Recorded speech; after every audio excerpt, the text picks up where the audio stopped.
What's up, everybody? This is your boy, DeLion with BW Sports One and Southern Indiana Combat Production.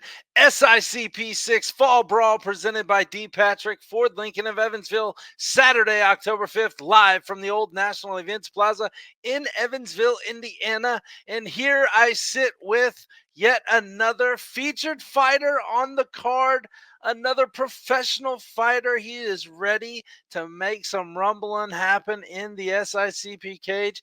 It is your boy and my boy Zane Havener. Zane, how are we doing, brother? Doing good, man. What's going on? Another day, another dollar to some, another penny to others. Who knows what your salary is? I have no clue, but we're getting ready for some knuckling and some knees and some elbows here shortly for you. But let's make sure everybody knows who Zane Havener is as far as his background, come back from combat sports to where he is now. I'm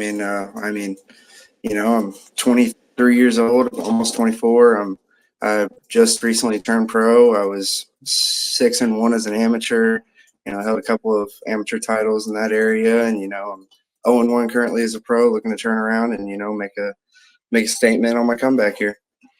So let's talk about that transition a little bit from the amateur side of things into the professional levels. How did the transition go for you as far as not necessarily the fight itself, but the lead up from amateur to pro, training wise, mindset wise, anything different as far as that goes?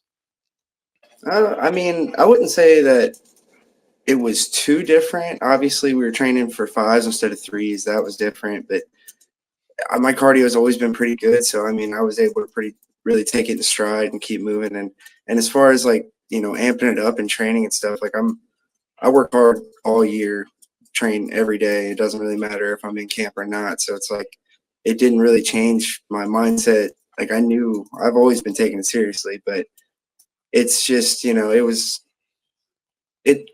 it was a little bit of a jump, but it wasn't anything crazy. Nothing I couldn't handle, that's for sure. And mostly just getting ready for 5-minute rounds instead of threes, and really the elbows and the knees. It's been a whole different world, and working on that in every aspect of the game, on the ground and on the feet and the clinch. It's really just like a whole new world, and I really am looking forward to actually being able to use that in my second outing as a pro. Unfortunately. Yeah. So let's kind of go back to that debut in your professional career, last SICP event back at Mayhem in May. Um, you took the loss. A lot of people were talking about how it was a very, very quick stoppage. I haven't been able to talk to you. I didn't want to, come right at you afterwards, and I want to kind of hear your side of it. How do you feel about that stoppage in that fight overall?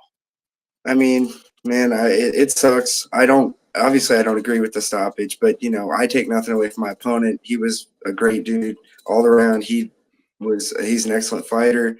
Nothing wrong with what he did on the night. I think the ref just made a mistake.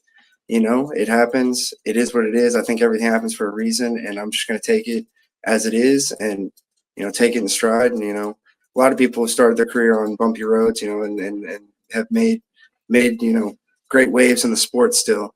So I think it's just one more thing to deal with. It's no big deal. I'm gonna take it, and I'm just gonna you know get better from it.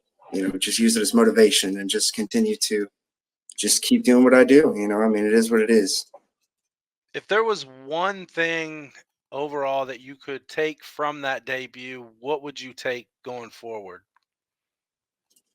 I guess I can't really just shell up and back up. I felt as though I was still in there and rotating, but I got to do better at really just clinching up, transitioning takedown, closing the distance. I can't just shell up and back up. That really puts a bad image in the ref's eyes, and I think that was really where I made the biggest mistake. Gotcha. So looking forward at this next matchup against Sloan Clymer, another guy not to sleep on. What do you see as far as not not giving away your full game plan and everything that you're working on, but tell us what you're seeing in his game, his gaps, what you look to take opportunity on. I just look forward to the matchup, man. Like, I mean, everybody's so excited about him being such a great grappler and everything. And I don't know. I mean, they might forget that I'm a pretty good grappler too. I've submitted some very solid guys that a lot of people know about. You know, I've done some great things, man. Like, I mean, I was really primarily a grappler before I ever started doing MMA, and I mean, I wasn't to the level that he is, but I've still faced some pretty decent guys. You know, I'm no slouch in that game, and I really think I'm a better, way more well-rounded fighter. I think he's really just he's gonna rely on taking me down and trying to get me out of there quick and on the ground. And I mean, I'm not somebody you're gonna be able to get out of there quick on the ground. I'm gonna be able to get out of pretty much everything he's got for me, and I truly believe that he's going to have a hard time even getting me down there. I've faced great wrestlers, and I'm a real problem everywhere. I'm not just a grappler, whereas I think he's very one dimensional. Gotcha. Well, we can't look forward to, well, we can, I'm sorry, look forward to this matchup for sure. But before that, I want to ask you one question.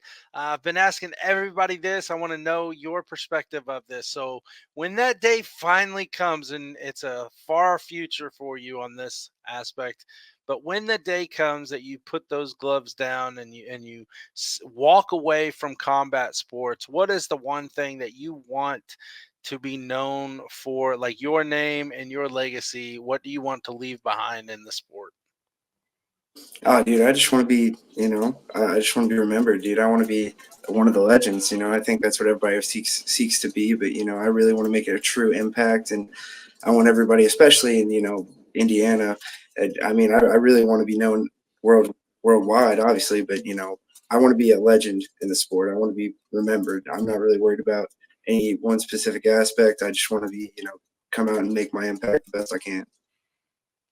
Well, you're definitely on your way, man. We can't wait to see your career continue to blossom. And before I let you go, man, the platform is yours to all your friends, families, lovers, haters, sponsors, everybody you have to shout out. Here's your time, brother. No, dude, of course, shout out Nice Guys Submission Fighting. I love my gym. Best in Indiana. Shout out Winsupply, my sponsors, Showtime Group, all my friends, all my teammates get me ready for this camp, and shout out to all my friends' family that are going to come out to the show. I'm going to put on a show, and it's going to be a good one. And we cannot wait, brother. That's right, folks. SICP 6 Fall Brawl coming your way, presented by D. Patrick Ford Lincoln of Evansville, Saturday, October 5th, live from the Old National Events Plaza in Evansville, Indiana. Zane, I will see you at weigh-ins, brother, and I can't wait to see you again. And we will all see you, everybody, here down on Saturday, October 5th at the Old National Events Plaza. Until then, we're out. Peace. Yes, sir. Take it easy.